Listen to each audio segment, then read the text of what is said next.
Atraxa, Kenrith, Yuriko, Edgar, Corvold. These are some of the most popular commanders in MTG, with over 30,000 decks submitted to the internet combined. But we're not going to talk about those commanders today. Instead, we're going to talk about a bunch of sleeper commanders that have less than 450 decks on Earth in the entirety of the planet. The video starts right now.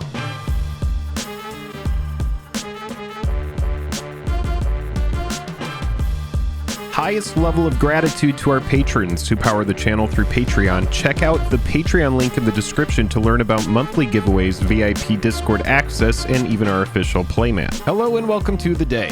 Thank you for spending your time with us. I'm Jake. I'm Joel. Welcome back to another episode of Jake and Joel Are Magic. We are going to talk about sleeper commander picks in the year 2022. Big thanks to GX Mobile for sponsoring this video. Opera GX is a web browser built specifically for gamers. Its mobile version, Opera GX Mobile, is a lighter version that retains the same look and feel, continuing to make going online a fun experience with a unique look, feel, and sounds. It's available for both Android and iOS. Opera GX Mobile is built to fulfill gamers' expectations and needs on the go. You can choose between more than 10 custom skins for your navigation, upload your own wallpapers, or even create your own color scheme and combination with endless possibilities. Opera GX Mobile allows you to easily switch between dark and light modes. You can also navigate with just one hand using the fast action button. Browse safely and load pages faster with security features like the built-in ad blocker and cookie dialog blocker. The MyFlow feature allows you to sync your activity between PC and mobile. You can send links, videos, files, and notes to yourself between different devices in a single click.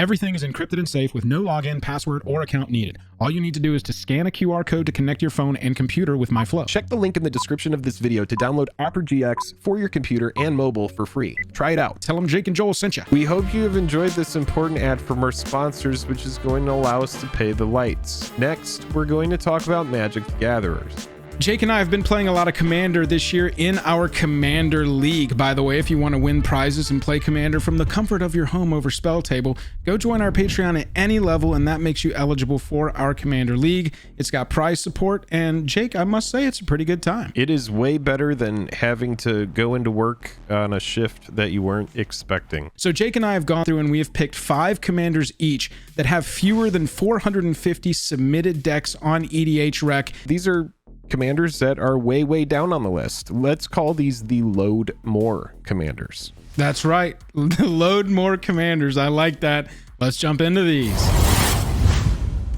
So Jake, I want to start with Mina and Den Wildborn. This is a green, a red, and 2 other for a 4/4 elf ally. It says you may play an additional land on each of your turns, and it's got an activated ability here to pay a green and a red and return a land you control to its owner's hand. Target creature gains trample until end of turn. Mina and Den on EDH Rec is rank 540 with only 434 submitted decks. This card I had to play against a few weeks back, and the deck absolutely rocked because landfall is a strong strategy, period. Having a lot of resources that are also doing things when they enter the battlefield, that's pretty nuts. Mina and Den, I think, doesn't get a ton of attention because return a land you control to its owner's hand. A new player is not going to look at that and go, oh, I can get more advantage off of it. But that's exactly what you're doing with Mina and Den. You can play additional lands to help yourself ramp or help you get multiple landfall triggers in one turn. And you can return lands that either give you more landfall triggers or they will give you more enters the battlefield triggers off of the land that you played. Having a creature gain trample on top of that is just sort of like gravy. So obviously with this card, you're going to want to play a lot of landfall stuff. I picked Omnath to sort of represent that because I like that Omnath and the token that it creates off a landfall trigger don't have trample naturally, and Mina and Den can give them that. And Mosswarp Bridge, I was talking about lands with an ETB. This is perfect because when the bridge comes into the battlefield, you look at the top 4 of your library, put a card under the bridge face down, and then if you've got creatures with power 10 or greater cumulatively, you can cast it for 1 green mana. So I think Mina and Den Wildborn, Jake, as a landfall commander, has got a lot of potential. Yeah, landfall, any lands with ETBs, you know, anything that comes in, gives something an ability is gonna be nice to bounce, that kind of thing.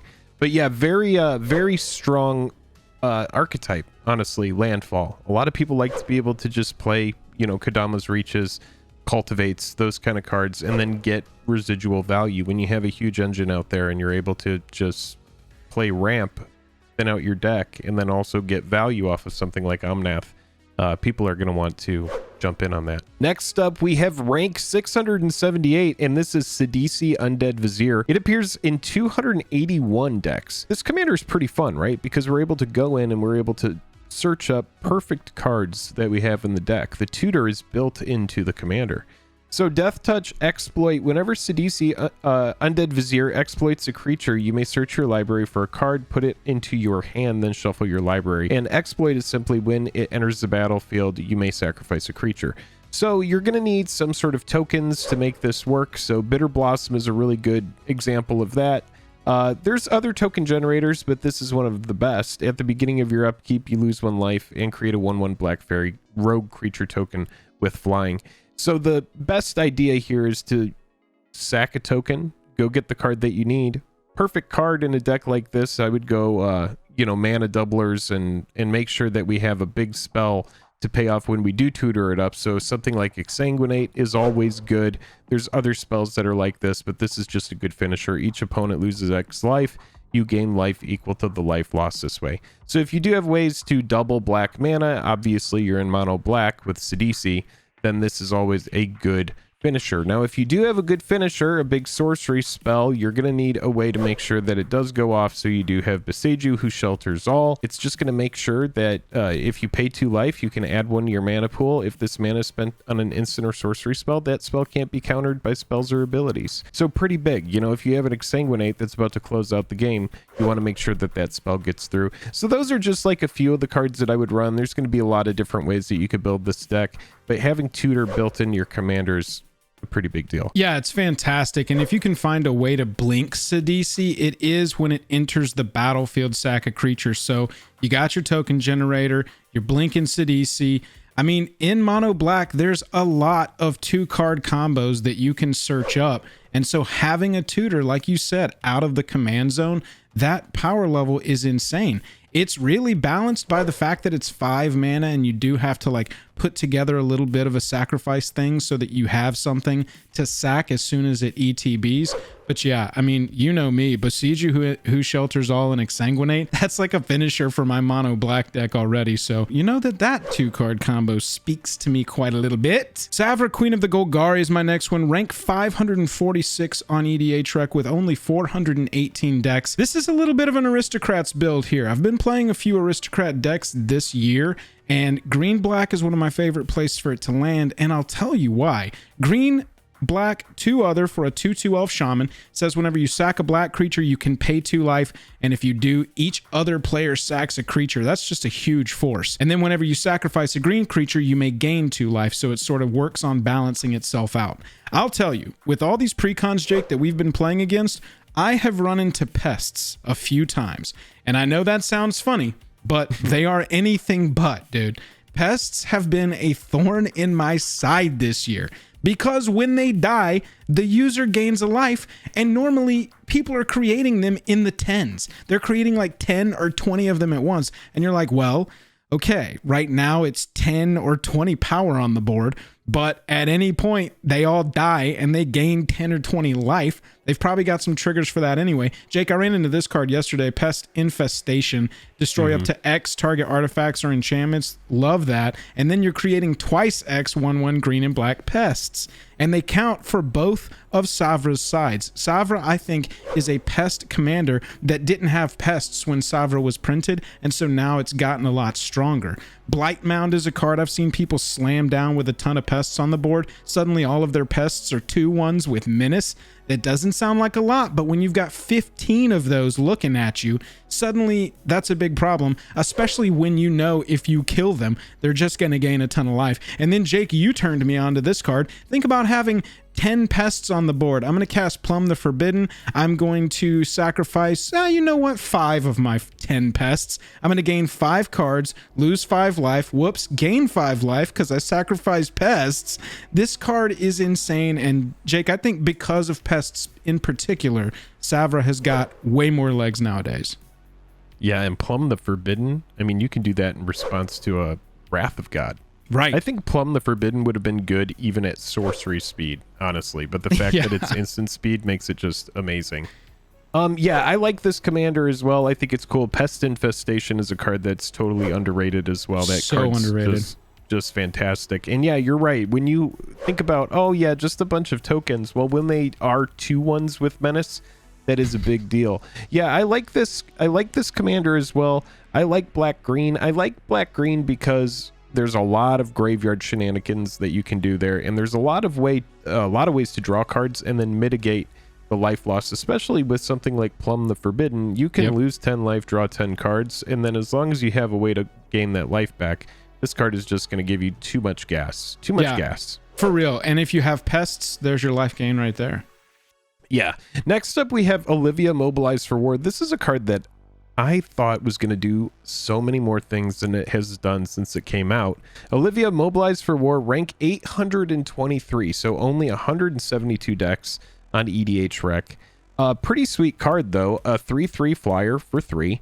Whenever another creature enters the battlefield under your control, you may discard a card. If you do, put a 1/1 counter on that creature. It gains haste until end of turn, and it becomes a vampire in addition to its other types. So my idea with this deck is I would make sure that we have cards that don't care if they get discarded, right? So Squee, Goblin, Nabob.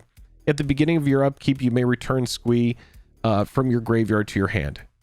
So if you're pitching Squee as fodder to make sure that you can give your creatures counters with Olivia, then this is a perfect example of a card that you would want to use. Other stuff is like Terminal Agony, which is an important card, but Stenzia Masquerade, this 1 red, 2 other enchantment, it kind of exemplifies everything that we're looking for. Attacking creatures you control have first strike, and whenever a vampire you control deals combat damage to a player, put a 1/1 counter on it, so we're getting more counter synergy. And then this also has Madness, so we can cast it when we discard it. If we discard it to Olivia, then we're able to make sure that we work around that engine.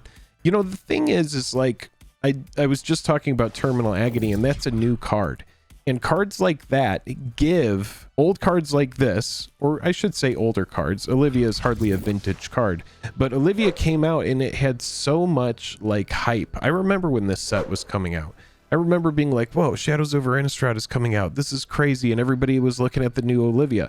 Now it's like a $2 card. It's barely even played as a commander. I think one of the biggest problems with this card is when people read it and they go, this needs to be vampires.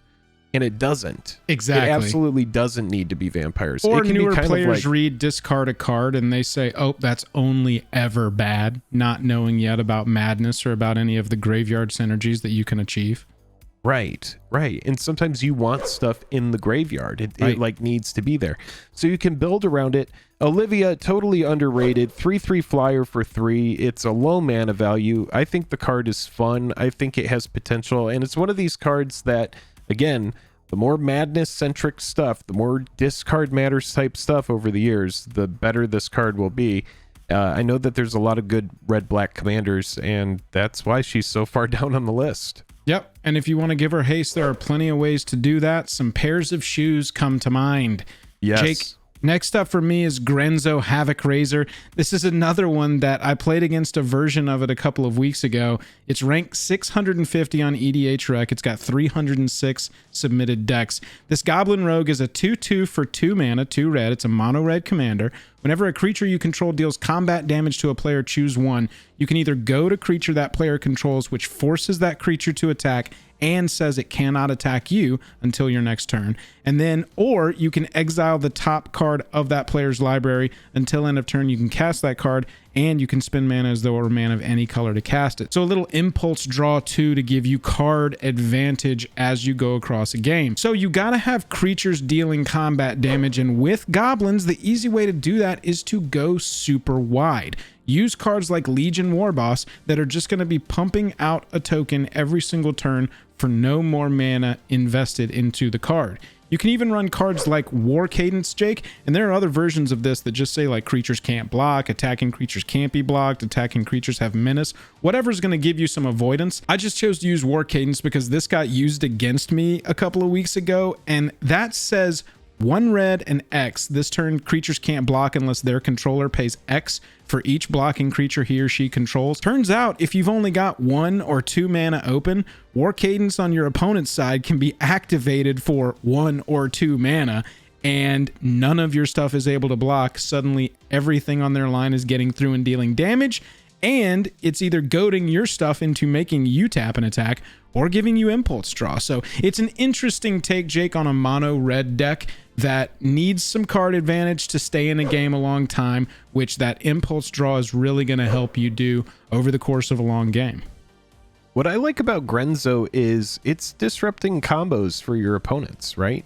Yep. I mean, with those impulse draws, you start picking like a Thassa's Oracle, and then all of a sudden your opponent can't close out the game with like their... I mean, that will be enough to make some people scoop sometimes. Right. So this commander's pretty sweet. I like the low mana value, and I do like the versatility on it, putting your opponents into a stressful kind of like pickle. They have to think, oh, what strategy are they going to use? Low mana value is always good, being able to cast it multiple times. And yeah, War Cadence is just a bonkers enchantment. Like, this is a perfect example of like an enchantment could be common, it could be uncommon, it could be rare, it could be mythic. They're all just as difficult to remove. It doesn't matter the rarity. So like this uncommon is a powerhouse enchantment, and it's like super cheap. It's a very inexpensive card. It's so I love strong. that if your opponent is tapped out completely, you can just pay one red and one other, and suddenly all of your 1/1s can swing into all of their 2/2s or whatever, and they can't be blocked. So you just get to punch through and do a ton of damage. Next pick here we have is Rutha, Mercurial Artist. Now this card is pretty sweet. Rank 750, only 214 decks. 1 red, 1 blue, 1 other for a 1/4. Legendary creature Orc Shaman, so get hyped for orcs. That's pretty sweet. For 2, you can return Rutha, Mercurial Artist to its owner's hand. Copy target instant or sorcery spell you control. You may choose new targets for the copy. Phew. So, dude, this card is sweet, man. Yeah. And you're able to bounce it back to your hand, which helps make the casting cost stay low. So I would obviously go with the pile of mana rocks like most of the time. But then I would go Time Warp. You know, any type of take an extra turn effect gets so much better when you don't have to pay for the cost for the second one, right? I mean, this is just nuts, and it's all built into the commander. So only 214 decks, and this card is sweet. Red, blue, reverberate on a stick. I mean, it's great. It's like what Lutri got banned for, isn't it? I mean, if we go back, like, so anyway. Yeah, pretty fun card. And then Archmage Emeritus as well, the 2 blue, 2 other for the 2/2 Magecraft. Whenever you cast or copy an instant or sorcery spell, draw cards, so we'll keep your hand full. But any type of fireballs, anything like that, any big splashy spells. Also think modal spells, your cryptic commands, sublime epiphanies, those kind of things. But keep in mind, Joel and I were talking about this before the video, keep in mind that those modes will stay the same for the copies. But still, for 2 mana... Now, again, you do have to put the commander out there. It has to be played, so make sure you're running a Soul Ring. Make sure you're able to get it back on the board for a relatively cheap cost. But yeah, extra turns, splashy spells. This commander seems like it's so good, and it just has had no real emphasis. One thing I particularly love about the commander is what you mentioned, Jake. It's got a 4 toughness. That is not an irrelevant toughness in commander. And so having a commander that you do need to put into harm's way, knowing that you just want to return it. Also think, Jake, you do have to have a target to return Rutha to your hand. So you can't just like bounce her even if you don't have a spell cast just to save her. But cast Opt. Cast, Unsummon. A case to be made for cheap spells, Brainstorm, anything like that is probably going to thrive in here too. Yeah, it bounces Rutha back to your hand to safety if there's a Wrath of God happening, and you also get 2 copies of Opt, which is not a bad thing even in Commander, especially if you've got some Magecraft stuff out. So yeah, I think that the Is It shenanigans, Jake, with Rutha go pretty deep. Yeah, again, and this is a uncommon. So the rarity of these cards really doesn't matter. It's all about what's on the card. Pretty sweet uncommon that came out of Strixhaven. And yeah, a little bit of Strixhaven support there in the deck that I would put in as well. Oh, yeah. Yeah, absolutely. Jake, I want to go the other edge of the rarity spectrum and talk about a mythic from a commander deck, Nazan Revered Bladesmith. I was shocked to learn that this is rank 701 with only 257 decks because, Jake, this lets you tutor up, play, and equip one of the best equipment in the entire game. It's insane. Nazan Bladesmith enters the battlefield, you search your library for an equipment card and reveal it. If you reveal a card named Hammer of Nazan this way, put it onto the battlefield. Otherwise, put that card into your hand, then shuffle. Whenever an equipped creature you control attacks, just for some icing on the cake, you can tap target creature defending player controls so they can't block. And so let's take a look at Hammer of Nazan. When it or another equipment enters the battlefield under your control, you may attach that equipment to target creature you control. So this one and any subsequent equipments hit the battlefield and auto attach. Hammer of Nazan, no big deal. Equipped creature gets +2/+0 and has a little keyword called indestructible. And so that keyword sucks, right, Joel? For this 6 mana, you get a 7/4 indestructible that every time an equipped creature, Nazan or otherwise, attacks, you tap target creature defending player controls, and because Hammer of Nazan enters the battlefield for free, well, for the 6 mana that you cast the 5/4, it makes any subsequent equipment and itself attach for free as they enter the battlefield. In a deck like this, you want to run Mirri Weatherlight Duelist. This starts to form up pretty quickly as some kind of Voltron or play creatures, give it indestructible with your Hammer of Nazan, you know, start attacking. And Mirri says each opponent can't block with more than one creature this combat if Mirri attacks, and as long as it's tapped, no more than one creature can attack you each combat, so it protects you from clapbacks too. Jake, this is just like a slam dunk of a green-white equipment deck to me. And like I said, I was shocked to see fewer than 300 decks playing the Cat Artificer as their commander. Yeah, and you could even go wide with your equipment. You could just throw one equipment on each of your things just to make sure that you're getting the most out of whenever an equipped creature you control attacks. You right. Tap target creature defending player controls.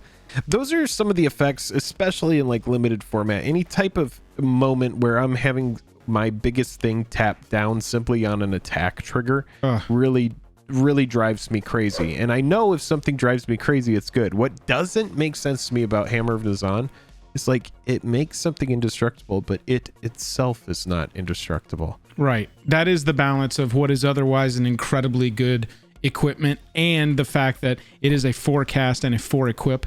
That's not insignificant. The 8 mana to get this on and equipped. But that's why whenever it or another equipment enters the battlefield, you can attach it for free. They do give you that first attachment for free. So it's like 4 mana back on the first transaction. Dude, Mirri is an absolutely vexing card too. This is just like one of those things so that good. Damned if I do, damned if I don't. Yeah. You just and feel I know like this, kind of like your hands are tied playing against this type of effect. Right. And I know this isn't a finance video, this is a commander video, but this card needs a reprint like crazy. This is like a $30 card at this point because it's 3 CMC and it's incredible. It's one of the best cards you can put in an aggro deck. So yeah, I really love Nazan. Now let's talk about a card that you might not be surprised is rank 753 with only 211 decks total. Zera Aryan. One thing you need to know about Zera Aryan that you might not know, it's a Eumidian, and it's a wasp. It's a wasp type creature. It's known for dressing really nice. This character in Magic lore is known for being impeccably dressed. You could see it in the art. It has a very humble ability. For 1 green, 1 red, and 1 black, you may tap it for target player to draw a card. It could be you, it could be an opponent. I would go with yourself. Is probably a good way to go with this card. A direction I would take this is anger. I would make sure that the card has haste, make sure that the stuff in your deck has haste. Zera offers a low to the ground, low mana value creature that does have flying and a built-in draw engine. So a lot of the time in decks, you want to have cards that draw, but with Zera, it's on the commander. So if you're ramping, you're making sure to have lands, then you're going to be able to play Zera and draw cards so that you're able to focus on other stuff in the deck. And so let's go ahead and figure out a way to get the most out of the cards that you're drawing in the deck, whether it's from Zera or whether it's from any other kind of draw in the deck. Psychosis Crawler, 5 for a star. Psychosis Crawler's power and toughness are each equal to the number of cards in your hand. Whenever you draw a card, each opponent loses 1 life. Each opponent is a very strong effect. So the more cards you draw, the more powerful Psychosis Crawler is going to be, and the more damage your opponents are going to take. This card kind of speaks to how far the power creep has come in this game. This is what this originally came out in Legends, I believe. So very, very long time ago. And yeah, I just think it's a fun card. It's a very humble general, and I think it's pretty sweet. It reminds me sort of a Jund version of Nekuzar as a way that you could build this, where cards like Rites of Flourishing, you're just going to be forcing everyone to drink from a fire hose, and you have come ready to play that game with cards like Psychosis Crawler, whereas your opponents, you know, with their giant hands at the end of their turn, they're like, hang on, I got to discard 8. Give me a moment. You run a reliquary tower, exactly. That kind of stuff. So you have built in a lot of tools to be ready for a strategy like that, and your opponents are not. They are trying to keep up with you at this point. Jake, I've got a very low down on the list one here, ranked 754 with only 210 decks submitted. It's Stonebrow, Crozen Hero. This is a 5 mana 4/4 with Trample, a Centaur warrior, baby. And it says, whenever a creature you control with Trample attacks, it gets +2/+2 until end of turn. Now, off the rip, this looks very humble, but Jake, you have played against Trample as many times as I've played against Trample. Trample is not to be trifled with. If you start putting a lot of effects that all synergize around Trample and only have Trample creatures in your deck, you are going to be overrunning your opponents so easily. Proud Wildbonder, effects like this, creatures you control with Trample you may have this creature assign its combat damage as though it weren't blocked. This is a win condition. This is an uncommon 4 mana win condition, Jake, that you can just slam onto a table where maybe your enchantment is giving all your creatures Trample. Maybe all your creatures just come with Trample. Maybe you're running cards like Quartzwood Crasher that says whenever one or more creatures you control with Trample deal combat damage to a player, create an XX green dinosaur beast creature token with Trample where X is the amount of damage those creatures dealt to that player. Jake, take a huge green-red deck, slam it full of trampling creatures, put Stonebrow at the front of it so that every single time you're getting a little bit of a giant growth, mini giant growth, one off a giant growth effect on your trampling creatures attacking. And you know what? I don't care that you got token 1/1s, because here I come, baby. Dude, this card is so sweet. And again, this is also humble. Very humble. When I first read it, I was like, that card is a pack one, pick one limited every single time. Oh, just yeah, the for fact sure. that it's a 4/4 with Trample for 5 that gets bigger whenever it attacks or anything else attacks is pretty sweet, as long as they have Trample. Right. So yeah, pretty sweet card. I think it's in a lot of ways very basic. Very basic. Yeah. Like, we're going back to basics here. The deck is built around Trample, play creatures, turn things sideways. Turn them sideways, baby. But that doesn't mean I wouldn't play stuff like Asceticism or, you know, a Swiftfoot Boots or something like that. But Absolutely. Getting use of these big dinosaur beasts is pretty cool. You know, there's a lot of underplayed, big, splashy red-green creatures. And so, yeah, it's a very Timmy general in the best way.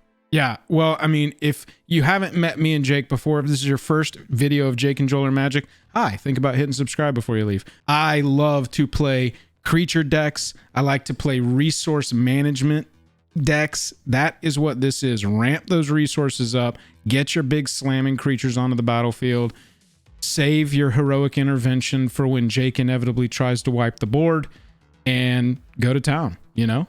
That's what we're trying to do with that kind of deck. Now let's talk about one that is way, way, way off the grid. And this is an expensive commander, and it doesn't have green. Expensive CMC-wise. Yeah, talking CMC-wise, very expensive, no green. Sabutavik, she is rank 1289, 1,289, only 39 decks. That's down there. This is pretty sweet, though. You're paying 7, 1 red, 1 black, 5 other free, 7/4. First strike, pro legends. It's pretty sweet. Protection from legends. You don't see that very often. And then it also has for 2 black built in, tap. Destroy target legend, it can't be regenerated. So this is like a loaded gun, right? Once this hits the battlefield, it is the ultimate do not attack me. Oh, no. Super, super political at that point. Super political card, which, if you know anything about me, I like political cards. This card is pretty cool, dude. So the key here is it's very expensive, right? So we need a pile of mana rocks. And a good example here, this is one that doesn't make it into all decks that want mana rocks, but this is one that would definitely be in this deck. I would be running the Soul Rings, all of the mana crypts, all of that kind of stuff to make sure Sabu goes out. Yeah. But I would also want some of the bigger ones like Thran Dynamo. I would probably avoid the Ring and Urgolem's Eye, that kind of stuff, but Thran Dynamo, very strong card. You're paying 4 to be able to get 3 back immediately. You know, play this and then cast, you know, even more mana rocks. You want to be able to make sure that Sabu makes it out there so that she's able to use her ability to snipe legends. That's what she does. Other than that, I would just build big splashy stuff into the deck and make sure that Sabu is protected. So Swiftfoot Boots, Lightning Greaves, you know, Mask of Avacyn, any Champion's Helm, any of that stuff that's going to give it hexproof or shroud, even a Whisper Silk Cloak. As long as you're able to activate that ability on Sabu, you're going to be in a good spot. You know, that's a very strong ability. That's why Sabu costs 7 mana. It's also why she's probably ranked nearly 1300. Yeah, for sure. I will say though, Jake, this is one of the cards that was errated to have the Phyrexian subtype. So Sabutavik's Oracle text is legendary creature Phyrexian Horror. So maybe as we see new Phyrexian cards come out, a new Phyrexian set on the horizon, still in the mist, we know it's coming, but we haven't seen it. Maybe a card like this becomes more relevant when there are cards that say, when a Phyrexian enters the battlefield under your control, you know? Right, because that's what Invasion was about, right? It was about the Phyrexian invasion. Okay, got it.